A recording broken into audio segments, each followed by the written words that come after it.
চলে এসছি রান্নাঘরে। আজকে নতুন একটা রেসিপি শেয়ার করবো তোমাদের সাথে।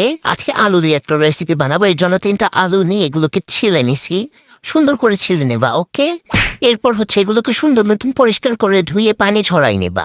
তো এইটাও এখন হচ্ছে ছুরি দিয়ে জাস্ট হচ্ছে ঘ্যাচ ঘ্যাচ করে এগুলোকে পিস পিস করে কেটে নিবা। টাকা দেখে বুঝতেছো আজকে হচ্ছে ফ্রেঞ্চ ফ্রাই বানাবো। এরপর আলুগুলোর মধ্যে আমি হচ্ছে একটু কর্নফ্লাওয়ার দিয়ে দিতেছি, আরো একটু কর্নফ্লাওয়ার দিয়ে দিতেছি ছিটাই সারা আজকে সব দেব। এরপর এটাকে সুন্দর মতন মেখে হচ্ছে রেস্টে রেখে দিবা।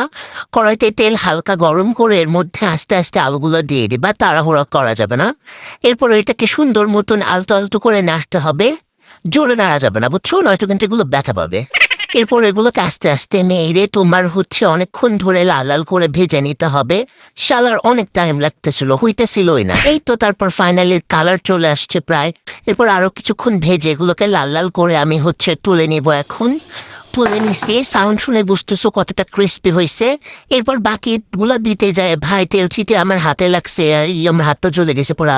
এরপর এগুলোকে পোড়াটা দিয়ে হচ্ছে আস্তে আস্তে সময় নিয়ে তোমার হচ্ছে ভেজে ভেজে লাল লাল করে নিব।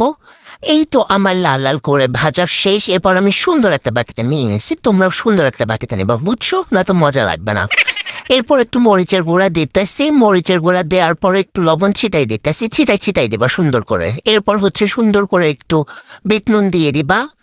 টান টানা, আমার ফ্রেঞ্চ ফ্রাই রেডি।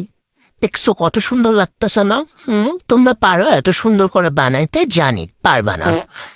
আমি সস দিয়ে যখন এটা খাইতেছিলাম এত মজা লাগতেছিল ভাই। তোমরাও যাও আলসামি না করে রেসিপিটা দেখে এটা বানাই খাও।